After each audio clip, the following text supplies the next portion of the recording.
नमस्कार दोस्तों, आज हम लोग देखने वाले हैं रीजनिंग के 5 अति महत्वपूर्ण सवाल जो कि आपके परीक्षाओं में बार बार पूछे जाते हैं। ये सवाल जो है वो बहुत मोस्ट इंपॉर्टेंट होने वाले हैं, तो आप लोग कॉपी पेन लेके बैठिएगा और क्वेश्चनों को नोट जरूर करिएगा। ठीक है, चलिए देखते हैं पहला क्वेश्चन क्या है।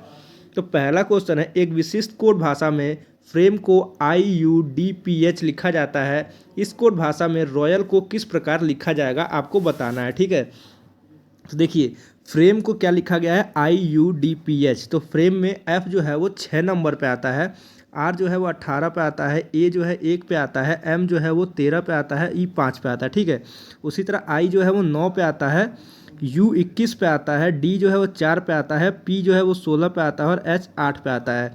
तो आप देखेंगे 6 से 9 हो रहा है, मतलब कि +3 हो रहा है। यहाँ पे 18 से 21 हो रहा है, +3 हो रहा है। 1 से 4 हो रहा है, +3 हो रहा है। 13 से 16 हो रहा है, +3 हो रहा है। 5 से 8 हो रहा है, +3 हो रहा है। मतलब कि आप देखेंगे कि इसमें जो नंबर है, मतलब इसमें +3 हो रहा है। ठीक है, तो उसी तरह हम लोग देखेंगे रॉयल में क्या होगा। रॉयल का क्या होगा, देखिए आर जो है वो 18 पे आता है और 18 + 3 क्या होता है 21, और 21 पे क्या आता है, 21 पे आता है यू। ठीक, वो आता है 15 पे, 15 + 3 क्या होता है 18, 18 पे क्या आता है आर। ठीक है, अब देखिए आप लोग पहले यू देखेंगे तो ऑप्शन देखिए तुरंत ही यू कौन से ऑप्शन में है, तो यू जो है बी ऑप्शन में है। ठीक है, तो आप फटाक से ये आंसर टिक कर सकते हैं। अगर आप लोग एग्जाम हॉल में बैठे हैं तुरंत आप ये आंसर टिक करिए और आगे जाइए। ठीक है, लेकिन अभी आप लोग सीख रहे हैं इसलिए मैं आपको पूरा करके दिखाऊंगा। वाई जो है वो आता है आप कितने नंबर पे, 25 नंबर पे, और 25 + 3 क्या होता है, 25 + 3 होता है 2, और 2 पे आता है बी, क्योंकि 26 ही अल्फ़ाबेट होते हैं ना ABCD में। तो 25 + 2 करेंगे तो 26, 1 2 + 3 सॉरी। ए जो है वो आता है 1 पे, और 1 + 3 करेंगे तो 4, 4 पे आता है डी, और एल जो है वो 12 पे आता है, और 12 + 3 करेंगे तो क्या होगा 15, 15 पे आता है ओ। तो क्या हो जाएगा ऑप्शन URBDO। ठीक है, देखिए URBDO कौन सा ऑप्शन में है, तो ऑप्शन नंबर बी जो है इसका करेक्ट आंसर हो जाएगा। उम्मीद करता हूँ आपको ये क्वेश्चन समझ में आया है। ठीक है, चलिए देखते हैं अगला क्वेश्चन क्या है। अगला क्वेश्चन है और ये कैलेंडर का है और ये मोस्ट इंपॉर्टेंट क्वेश्चन है। ठीक है, तो आप लोग इसे नोट जरूर करिएगा। और देखिए क्या है, यदि एक विशिष्ट वर्ष में 16 जून को शुक्रवार था तो उसी वर्ष में जुलाई माह का पहला शुक्रवार किस तारीख को पड़ेगा। ठीक है, आपको ये बताना है। आप देखिए बोला है कि 16 जून को शुक्रवार था, तो उसी वर्ष जुलाई माह में पहला शुक्रवार किस तारीख को पड़ेगा, आपको ये बताना है। तो देखिए जून में कितने दिन होते हैं, जून के महीने में होते हैं 30 दिन। ठीक है, तो 16 जून को शुक्रवार पड़ रहा है, मतलब 16 जून को शुक्रवार पड़ रहा है। ठीक है, शुक्रवार पड़ रहा है, तो देखिए अब 16 जून को शुक्रवार पड़ रहा है, तो अगला शुक्रवार कब पड़ेगा, 7 दिन बाद। तो 7 इसमें ऐड, 16 में 7 ऐड करेंगे तो क्या हो जाएगा, 16 में 7 ऐड करेंगे तो 23 जून होगा। 23 जून को फिर क्या पड़ेगा, शुक्रवार। फिर 7 ऐड करेंगे तो क्या होगा, 30 जून। ठीक, 30 जून पड़ेगा, 30 जून को भी शुक्रवार पड़ेगा। अब देखिए 30 दिन का ही जून होता है। अब अगला जुलाई में आ गए, और जुलाई का पहला शुक्रवार पूछा है, तो फिर इसमें 7 ऐड करेंगे तो हो जाएगा 7 जुलाई। ठीक है, 7 जुलाई को शुक्रवार ही पड़ेगा। ठीक, तो पहला शुक्रवार कब पड़ रहा है, 7 जुलाई को। तो इसका करेक्ट आंसर क्या हो जाएगा, ऑप्शन नंबर सी, 7 जुलाई को पड़ेगा पहला शुक्रवार। ठीक है, उम्मीद करता हूँ आपको क्वेश्चन समझ में आया है। अगर आया है तो वीडियो को एक लाइक जरूर कर दीजिएगा, चैनल पर नए हैं चैनल सब्सक्राइब करके जुड़ जाइएगा, और दोस्तों के साथ भी शेयर जरूर कर दीजिएगा। ठीक है, चलिए देखते हैं अगला क्वेश्चन क्या है। देखिए अगला क्वेश्चन है, ए बी से लंबा है, सी ए से लंबा है, डी ई से लंबा है, लेकिन बी से छोटा है, तदनुसार उसमें सबसे लंबा कौन है, आपको ये बताना है। ठीक है, इसमें देखिए 4 लोग दिए हुए हैं ABCD। ठीक है, आपको इनका सीक्वेंस दिया हुआ है कि कौन किससे कितना, कौन लंबा है कौन छोटा है। ठीक, तो आपको बताना है कि वो सबसे लंबा कौन है। तो देखिए क्वेश्चन पढ़ते हैं, ए बी से लंबा है, तो पहले देखिए ए बी से लंबा है, जो लंबा है उसको ऊपर लिखेंगे, जो छोटा है उसको नीचे लिखेंगे। ठीक, तो लंबा है, कौन लंबा है, ए किससे, बी से। ठीक है, तो ऐसे लिखेंगे, ए ऊपर बी नीचे। ठीक, फिर है सी ए से लंबा है, तो जो सी है वो ए से लंबा है, तो ए से लंबा है तो ए जो है वो बी से लंबा है, तो सी क्या आएगा, ए के ऊपर आएगा सी, मतलब कि वो ए और बी दोनों से लंबा होगा। ठीक है, डी ई से लंबा है, देखिए यहाँ डी ई से लंबा है तो डी और ई यहाँ हम लोग बना देते हैं, मतलब डी लंबा है किससे, ई से, तो डी ऊपर आएगा ई उसके नीचे आएगा। फिर लिखा है लेकिन बी से छोटा है, कौन छोटा है, डी, तो जो बी है वो डी से बड़ा है, तो डी जो है बी के नीचे आएगा। तो ठीक, तो डी यहाँ आ जाएगा और डी से छोटा कौन है, ई, तो ई सबसे नीचे आ जाएगा। ठीक, तब पूछा है तदनुसार उसमें सबसे लंबा कौन है, तो आपको बताना है कि इस चारों में सबसे लंबा कौन है, सॉरी पांचों में सबसे लंबा कौन है। तो जो ऊपर आएगा वो सबसे लंबा होगा और जो सबसे नीचे आएगा वो सबसे छोटा होगा। ठीक है, तो ऊपर देखिए क्या आ रहा है, ऊपर आ रहा है सी, तो हम लोग सी को सही कर देंगे।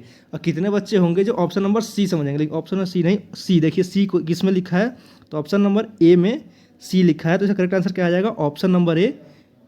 ठीक है, उम्मीद करता हूँ आपको ये क्वेश्चन समझ में आया है। चलिए देखते हैं अगला क्वेश्चन क्या है। देखिए अगला क्वेश्चन है, यदि ये डिस्टेंस डायरेक्शन का क्वेश्चन है और ये मोस्ट इंपॉर्टेंट क्वेश्चन है। ठीक है, इसे आप लोग नोट जरूर करिएगा। लिखा है यदि ए बी के दक्षिण में तथा सी बी के पूर्व में और डी सी के दक्षिण में बराबर दूरी पर है, तो यहाँ पर होगा, पर है, तो बी के दक्षिण पूर्व में कौन है। ठीक है, आपको ये बताना है। तो देखिए क्या है, पहले हम लोग ये डिस्टेंस डायरेक्शन में ऐसे प्लस बनाएंगे और यहाँ लिखेंगे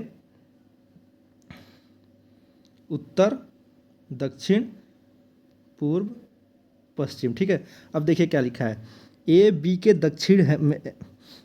दक्षिण में तथा सी बी के पूर्व में है। तो यहाँ देखिए बस इतना ही लाइन पढ़ेंगे, ए बी के दक्षिण में। ठीक है, मतलब जो ए है वो बी के दक्षिण में है। तो अगर हम लोग बी को यहाँ बैठा देते हैं बी को, तो ए कहाँ होगा, दक्षिण में इसके, तो दक्षिण कहाँ है, नीचे की तरफ, तो ए यहाँ होगा। ठीक है, फिर बोला है सी बी के पूर्व में है, सी कहाँ है, बी के पूर्व में, पूर्व कौन सा दिशा होगा, ये, तो सी कहाँ होगा, सी को हम लोग यहाँ बैठा देते हैं, सी बी के पूर्व में हो गया। और डी सी के दक्षिण में बराबर दूरी है। ठीक है, डी कहाँ है, डी जो है वो सी के दक्षिण में है। डी कहाँ है, इसका सी का दक्षिण कहाँ होगा, दक्षिण नीचे हो रहा है, तो कहाँ आएगा डी आएगा यहाँ पे। ठीक है, यहाँ पे। और ये देखिए जो बीच का जो ये होता है, ये वाला ये डायरेक्शन, ये क्या हो जाएगा, उत्तर पूर्व, और ये वाला डायरेक्शन होगा वो क्या हो जाएगा, आपका दक्षिण पूर्व। ठीक है, तो पूछा है तो बी के दक्षिण पूर्व में कौन है, तो बी का दक्षिण पूर्व में कौन होगा, ये होगा दक्षिण पूर्व। ठीक है, तो बी के दक्षिण पूर्व में कौन है, यहाँ कौन बैठा है, यहाँ डी। ठीक है, तो इसका करेक्ट आंसर क्या हो जाएगा, डी। तो देखिए डी कौन सा में, तो ऑप्शन नंबर डी में ही डी है, तो इसका करेक्ट आंसर क्या हो जाएगा, ऑप्शन नंबर डी। मतलब डी जो है वो बी के दक्षिण पूर्व में बैठा हुआ है। उम्मीद करता हूँ आपको ये क्वेश्चन समझ में आया है। चलिए देखते हैं अगला क्वेश्चन क्या है। अगला क्वेश्चन एनालॉजी का है और ये मोस्ट इम्पॉर्टेंट क्वेश्चन है। आप लोग इसका कमेंट में आंसर दें। ठीक है, वीडियो को पॉज करिए और खुद से सॉल्व करिए कि इसका आंसर क्या होगा और कमेंट में आंसर दीजिए। उम्मीद करता हूँ आपने क्वेश्चन को सॉल्व कर लिया होगा। अगर आपको क्वेश्चन समझ में नहीं आया तो चलिए आपको बता देता हूँ क्या है। देखिए 72 आपको बताना है, 72 किस तरह से 18 हुआ, इसी तरह 56 किस तरह से, क्या इन चारों ऑप्शन में से क्या होगा आपको ये बताना है। ठीक है, तो सबसे पहले आप देखेंगे तो 72 18 हो रहा है, तो अगर हम लोग इसको 9 से काट देते हैं तो देखिए 9 दूना का 18, 8 9 72, इसको और काटेंगे तो 4:1 का रेशियो बन रहा है। ठीक है, अब 4:1 का रेशियो इसमें देखिए कैसे बनेगा। देखिए अगर हम लोग डायरेक्ट 4 से 56 को काटे तो क्या होगा, 4 1 में 4, 1 4 16 मतलब 14 के पहाड़ में 4 बार में 56 आता है, और एक मतलब कि एक यहाँ पे एक आएगा, मतलब 14 ऑप्शन में होना चाहिए, तो यहाँ तो है नहीं, तो ये पैटर्न फॉलो नहीं हो रहा। ठीक है, देखिए क्या हो रहा है, 72 का 18 किया गया है। अगर हम लोग 72 को 7 + 2 कर दे तो क्या हो जाएगा 9, अगर 9 को हम 2 गुना कर दे तो क्या हो जाएगा 18। ठीक है, उसी तरह 56 का देखें तो 56 का 5 + 6 क्या हो जाएगा 11, और 11 में 2 गुना कर देंगे तो क्या हो जाएगा 22, मतलब क्वेश्चन मार्क जब क्या आ जाएगा 22। देखिए 22 ऑप्शन में है, तो देखिए हाँ बी ऑप्शन में 22 है, तो ये फॉलो हो रहा है। ठीक, तो इसका करेक्ट आंसर क्या आ जाएगा, ऑप्शन नंबर बी 22। ठीक है, अब देखिए आज का अगला क्या है, देखिए आज का सवाल है कि यदि 40A B 10B 8C 15 = 65 और 15A 30B 9C 20 = 70 है, तो आपको बताना है 7A 9B 3C 8 क्या होगा। इन चारों ऑप्शनों में से आपको बताना है और इसका आंसर आपको कमेंट में बताना है। ठीक है, अगर आपको इसका आंसर नहीं आता है तो मैं यहाँ पे आपको देखने को मिल रहा होगा, यहाँ पे एक लिंक आ रहा होगा, आप इस पर क्लिक करिएगा और इसका जो लिंक पे जाइएगा और उसका 5वां क्वेश्चन देखिएगा, उसमें इसका आंसर दिया हुआ है। उम्मीद करता हूँ आपको आज का क्लास समझ में आया होगा। अगर आया है तो वीडियो को एक लाइक ज़रूर कर दीजिएगा, चैनल पर नए चैनल सब्सक्राइब कर लीजिएगा, अपने दोस्तों के साथ भी शेयर ज़रूर कर दीजिएगा।